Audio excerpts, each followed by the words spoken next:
last and final prophet of Allah. He was a mercy unto the universe. Peace and blessings be on Al-Mustafa. So he began this. Assalamu alaikum wa rahmatullah. Welcome to Hadith Principles. We are examining the principles by which we can understand the prophetic hadith and verify their authenticity and their usefulness for us in our faith, knowing our beliefs and practices and sunnah of the Prophet Muhammad, peace and blessing be upon him. Without doubt, the Prophet Muhammad sallallahu alaihi wasallam was sent to us to guide us and explain to us our religion. And we are commanded in the Quran to obey the messenger after obeying Allah Almighty. And so it is incumbent upon us to know what are the orders of our prophet and messenger. And that can only come to us through the hadith. In addition, the hadith explain to us many details of practice that are not explained in the Quran.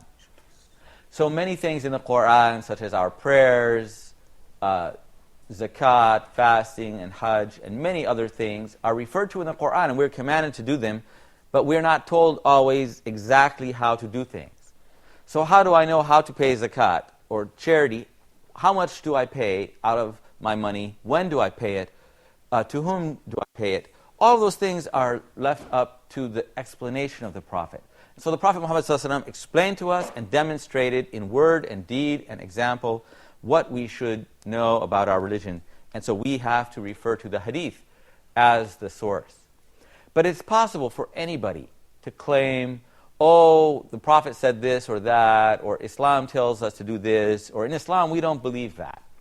How do we know whether that person is true or false? We have to have a methodology. And this methodology is found in the principles that we are studying today, the Hadith Principles. Our scholars from the earliest generation were very careful.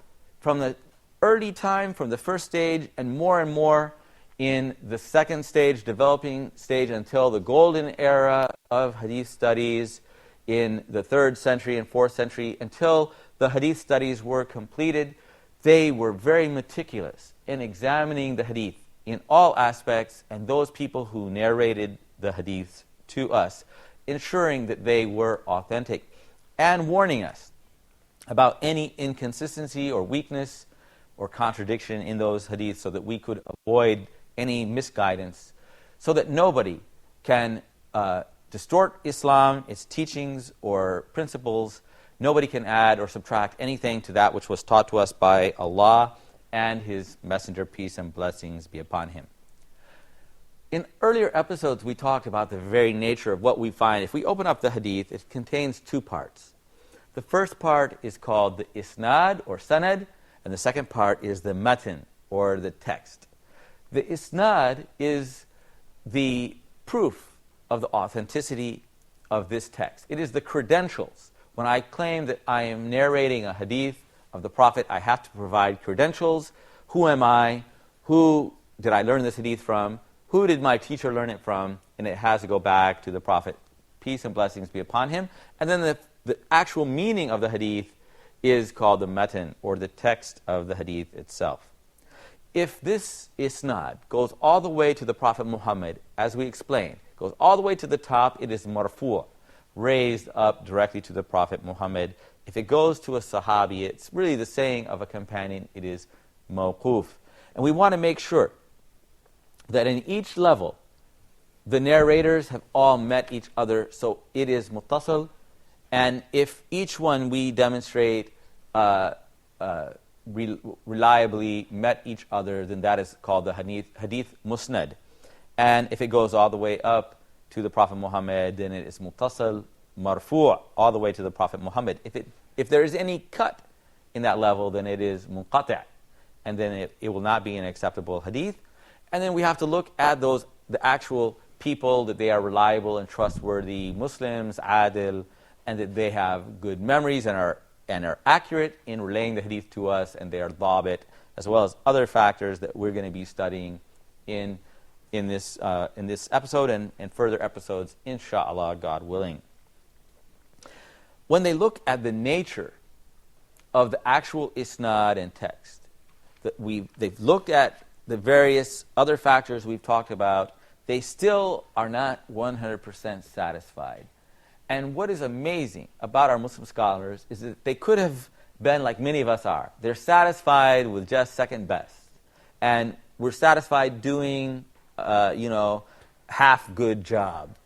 And we don't worry, as the Prophet commanded us, that when a Muslim does something, we should do it as perfectly as possible. And so we should have an ihsan in everything that we do. We should do it as well as we can.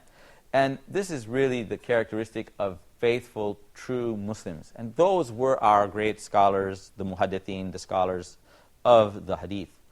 And so they look at this text and this isnad, even though it may appear to be correct. Does it actually contradict something else? Does it contradict something that is more trustworthy? Does a particular narrator contradict narrators who are more trustworthy than he? Or does the matan itself, the meaning, contradict a more trustworthy, authentic hadith or Quran, for example, in a clear way that cannot be resolved by any logical means? And so when we find these kind of contradictions, we have the hadith ashad. And the shad hadith is the hadith that is contradictory to other sources. The person who's reporting that hadith may otherwise be considered a trustworthy scholar, but he is going against some other narration. So, for example, it could be an ahad hadith. We talked about those. An ahad hadith is narrated by a few people in every level, and it contradicts hadith that is mutawatir, that is narrated by many, many different people.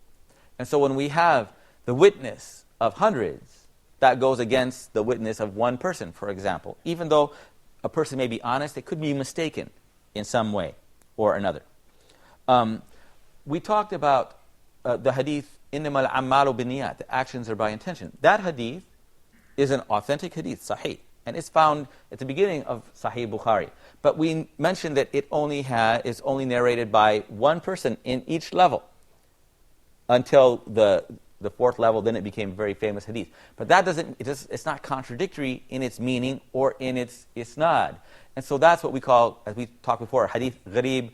It is a hadith that is authentic, but it is only narrated by one person. And in fact, it's narrated, by Yahya ibn Sa'id al-Ansari, from Muhammad ibn Ibrahim at-Taymi, from Alqamah, from Umar ibn al-Khattab. All of them are trustworthy, and nobody else is narrating the hadith except them. But that doesn't mean that the hadith is not trustworthy. But what we mean by the hadith shad, in Abu Dawood and Tirmidhi, we'll read this hadith, narrated in both those books with this chain of narrators, and it goes to Abu Huraira radiallahu anhu, from the Prophet, peace and blessing be upon him, when one of you offers 2 rak'ahs before the dawn prayer, that means a 2-unit prayer before Fajr.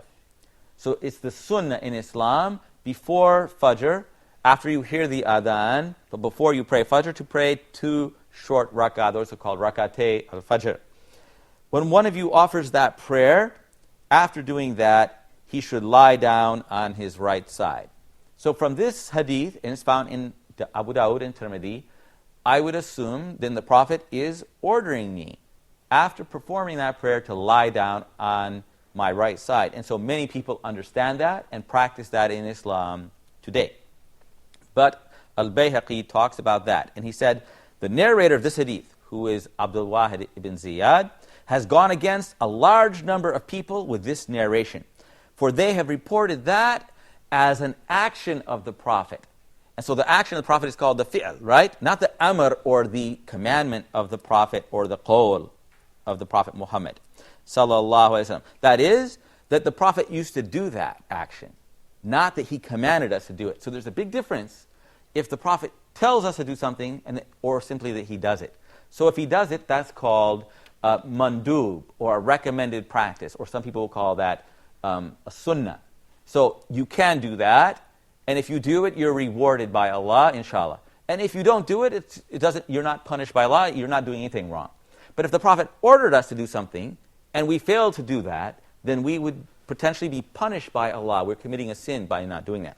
So this was a mistake made by Abdul Wahid ibn Ziyad, and that mistake was carried in this hadith, but the many other narrators narrate this hadith as the action of the Prophet Muhammad, peace and blessing upon him. So that seems very minor, and many people might overlook that, but it makes a big difference in the meaning of this hadith. Ibn Hajar said, if a narration goes against an authentic hadith, another authentic hadith is reported by a weak narrator, it is called munkar. Munkar means it is rejected, it's denounced. It's whatever is munkar in Islam means something that is against what is proper in Islamic teaching. But actually, in earlier days, in the time, for example, of Imam Ahmad ibn Hanbal, munkar just meant it was da'if, it was weak.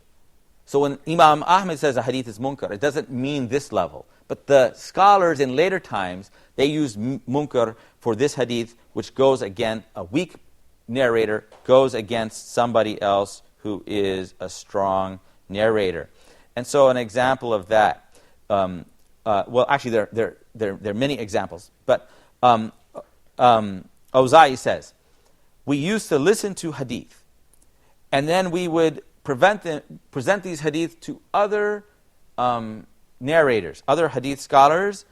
We would take a hadith that was munkar, it was something wrong in that hadith that was different than what the authentic scholars had narrated, and then we would test people with it. Just like we would test people in the marketplaces, in the aswaq, we would take a forged coin to see if they can distinguish between the good gold and the bad gold.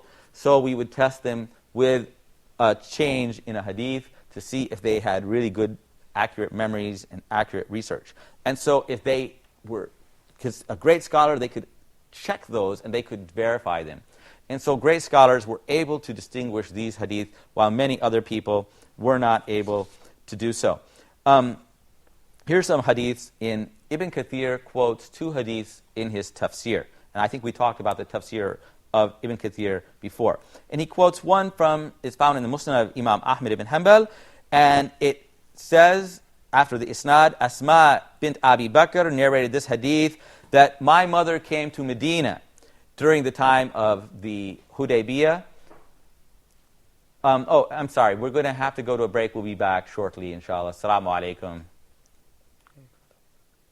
Muhammad is the last and final prophet of Allah. Ark of Noah.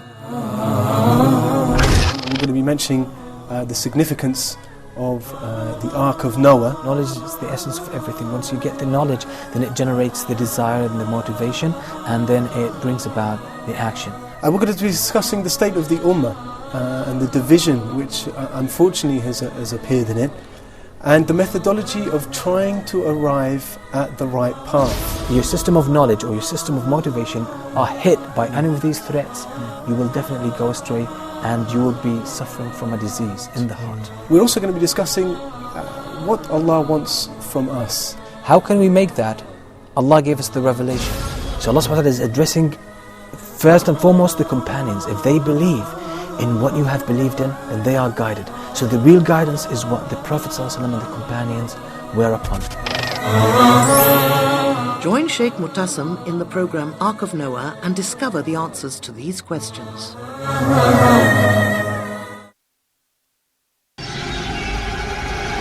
Dear viewers, Hoda programs can be watched in the English section of the in-flight entertainment directory on board all Saudi airline flights, domestic and international.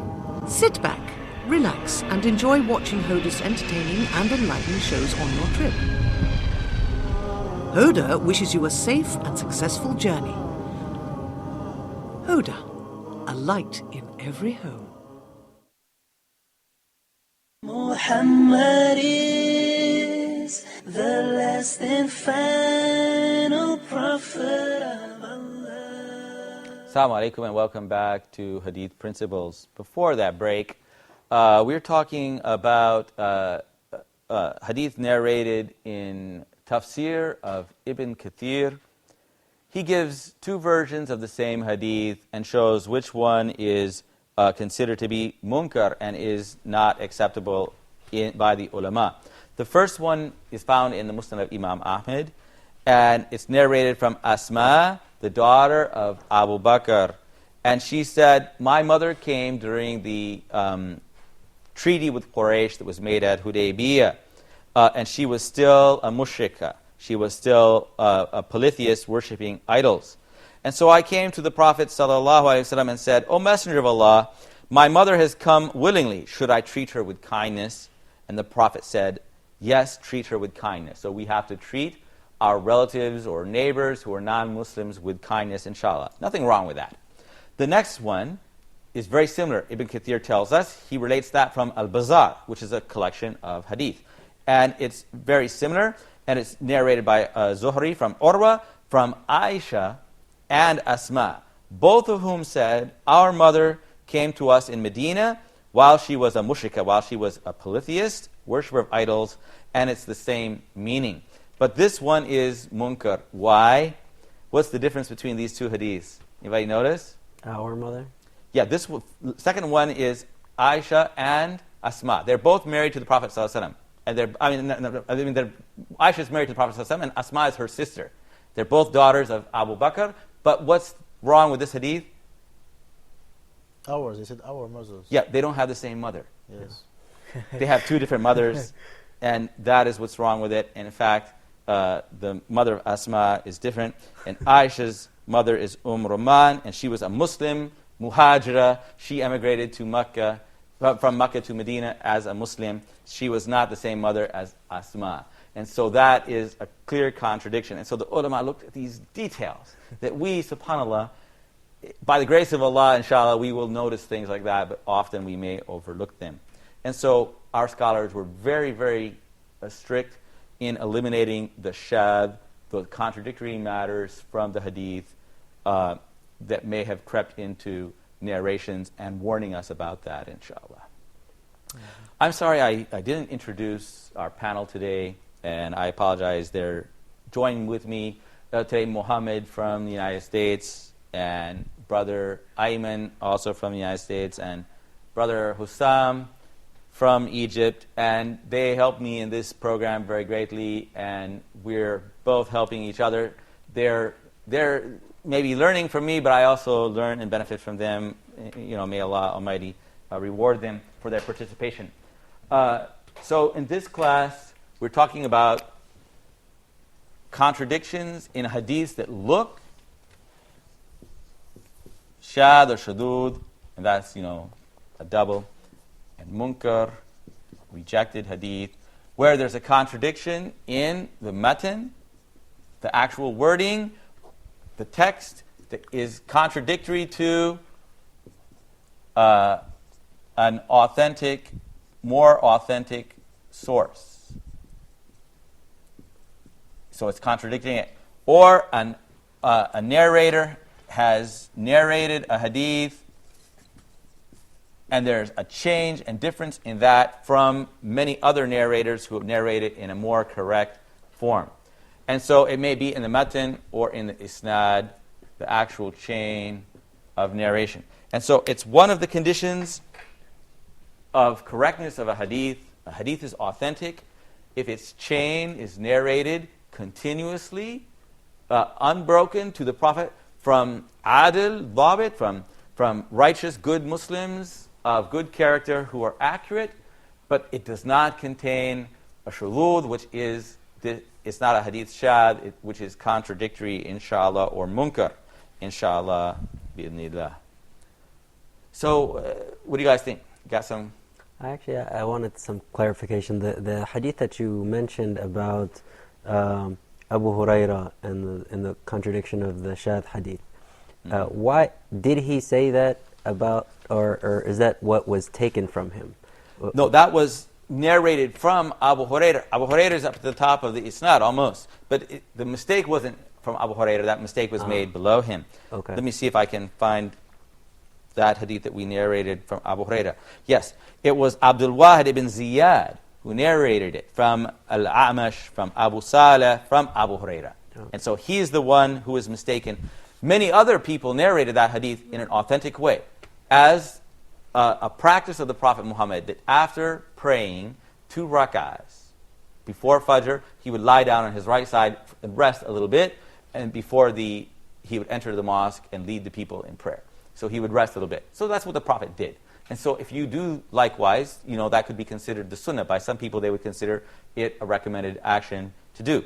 Some people might say that's only for the Prophet. He was just resting because he was tired and he needed to rest. But if you're not tired, you don't need to do that. That's different opinions. But the way that one was narrated was in contradiction to the majority, which was that the Prophet ﷺ ordered us to do that. And that would make a huge difference, because if we hear an order of the Prophet, normally we would consider that was a commandment and that we should do it, and it would be wajib or an obligation. Okay. And so it was a mistake made in a later generation. Okay, yes. Some people might get confused about this certain topic. What is the difference between hadith and sirah? Oh, okay. MashaAllah. That's great. Okay, now the words you're saying, of course, those are important. Hadith, remember we defined hadith. What is the hadith? The sayings of the Prophet. Okay, it's sayings and the actions and commandments, description and taqreer, which is what the Prophet tacit approvals. Yes, the Prophet's approval, as well as his sayings and description of his actions or his character or his appearance, right? So a Prophet was not too short or too tall. He was very handsome looking, things like that. That's the hadith. The hadith could be about any subject. It could be about what is halal, what is permitted, what is haram, what is forbidden. It could be about things that happened to the Prophet Muhammad. Anything he said or did. It could be very wide. The seerah is very particular. The seerah means the biography of the Prophet Muhammad, peace and blessing be upon him, what happened to him from his birth until his death, sallallahu alaihi wasallam, peace and blessing be upon him. Usually, when it's talking about the history of the companion, they call it siyar, and they call the seerah the life of the Prophet Muhammad, peace and blessing upon him. And that is, how do we know about the life of the Prophet Muhammad? How do we know about it? What's our source for it? Ibn Hisham.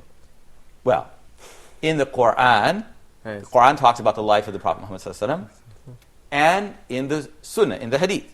And so there are Hadith found in many books. A famous early book is Ibn Hisham, and there are many other books talking about the lifetime of the Prophet. So for Tabari and Ibn Kathir both have books of history that contain the life of the Prophet and the Sahaba and rulers and other prophets before Islam and many other things. And there are many, many books that have been written, and even up until modern times. And so those are the seerah. But there's no other source for the seerah, basically, except the Quran and the Hadith, except for describing, like, the Prophet wrote to the empires, Rome and Persia. So you could look up information about those empires, and that would be included in the seerah. Or Egypt. He wrote to the governor of Iskandariya, of Aqbat, of the Copts in Egypt, for example. And so you could, any information about Habasha or Ethiopia in that time, that would be it could be included in the seerah, explaining what happened to the Prophet Muhammad, peace and blessing be upon him, but in order, starting from his birth, childhood, then when he was married to Khadija, and then when the first revelation came to him, up until the hijrah to Medina, and then the death of the Prophet Muhammad ﷺ. That is the seerah, inshallah. Okay. I had a general question about contradictions. Are there any contradiction between hadith and Quran? Is that I mean, it can be, there are hadiths that are narrated that may be actually containing such a contradiction. And of course, it's not possible that the Prophet ﷺ in an authentic hadith could contradict the Quran. Sometimes people think that hadith is contradicting the Quran, and it really isn't. And so, for example, the hadith saying that we shall see your Lord, you'll see your Lord in paradise. The Muslim will see Allah subhanahu wa ta'ala. Of course, we can't see Allah in this world, but in the hereafter, Allah has even mentioned in the Quran that ila rabbihim nadira, that they are looking unto their Lord. But it's in a way that we can't understand. How can Allah will give us a vision by His power. It won't be by the power of our eyes that we can encompass Allah, but Allah by His power will give us a vision of Him, even though Allah subhanahu wa ta'ala is greater than the whole universe, and only Allah knows how that can be done. So we believe in that, and that hadith is not contradictory to the Quran, inshallah. May Allah Almighty bless us and guide us to the understanding of the Quran and hadith. Thank you very much for joining us. Assalamu alaikum wa rahmatullahi wa barakatuh. Muhammad is the last and final prophet of Allah. He was a mercy unto the universe. Peace and blessings be on Al-Mustafa. So he began this perfect man, sending his word across the land, leading only by his sunnah and the Quran, the word of Allah. He brought the answer to this cruel world, our beloved Prophet Muhammad.